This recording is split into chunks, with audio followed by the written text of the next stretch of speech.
కదిలావో కంఠం తెగుద్ది. నేను ఎలా బతికొచ్చానని ఆశ్చర్యపోతున్నావా? నీ కూతుర్ని ప్రేమించానని నన్ను చంపాలని ప్రయత్నించా. కానీ నువ్వు మమ్మల్ని ఎంత దూరం చేస్తే మేమంత దగ్గరవుతాం.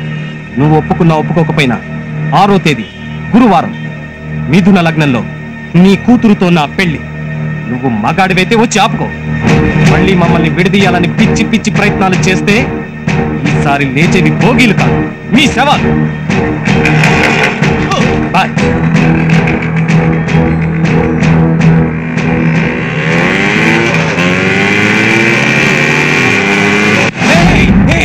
నన్నే ఛాలెంజ్ చేస్తారా? వాడు ఇంకా బతుకున్నాడా? వాడిని ట్రైన్ బోగిలో వేసి బ్లాస్ట్ చేసిన తర్వాత కూడా బతుకున్నాడు అంటే ఆరంగి వెదవల్లారా తలదించుకున్నారంట. వాడి ఎవరి బ్యాక్గ్రౌండ్ చూసి రెచ్చిపోతున్నాడో నాకు ఇమీడియట్ గా కావాలి.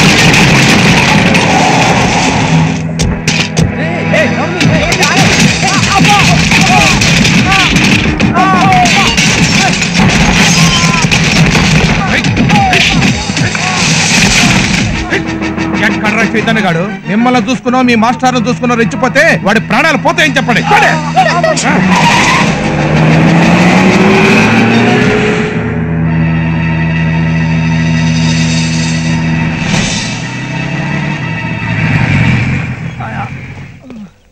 ఏమైంది? చైతన్య కోసం సత్యగడ రౌడీలు వచ్చారు సార్. మమ్మల్ని చంపుతామని బెదిరించి కొట్టారు సార్. వాళ్ళు ఎంతమంది ఉన్నారు? 8 మంది వచ్చారు సార్. మీరు నా శిష్యులని చెప్పుకోవడానికి సిగ్గుగా ఉంది.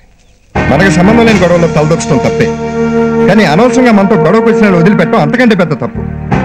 ప్రాణం లేని బంతి కూడా ఎంత బలంగా గోడకేసి కొడితే అంతే వేగంగా తిరిగి వస్తుంది. మీలో ఆకాశం కూడా లేదు. మీకు ప్రేమ కావాలి, కానీ ప్రేమను గెలుచుకునే పోరాటం అంటే భయం. శక్తి ఏ ఒక్కరిలోనూ పరిమితం కాదు. సాఫ్ట్ గా సైలెంట్ గా చూస్తున్న వివేకానందని చూడండి. Arise, awake and never look back అన్నట్టు ఎలా చూస్తున్నాడు. వెన్ను చూపించి 100 ఏళ్ళు బ్రతకని అవసరం లేదు. దమ్ము చూపించి ఒక్కరోజు బ్రతికితే చాలు. ఇప్పుడు వాళ్ళు ఎక్కడ ఉంటారు? డాబాలో ఉంటారు సార్.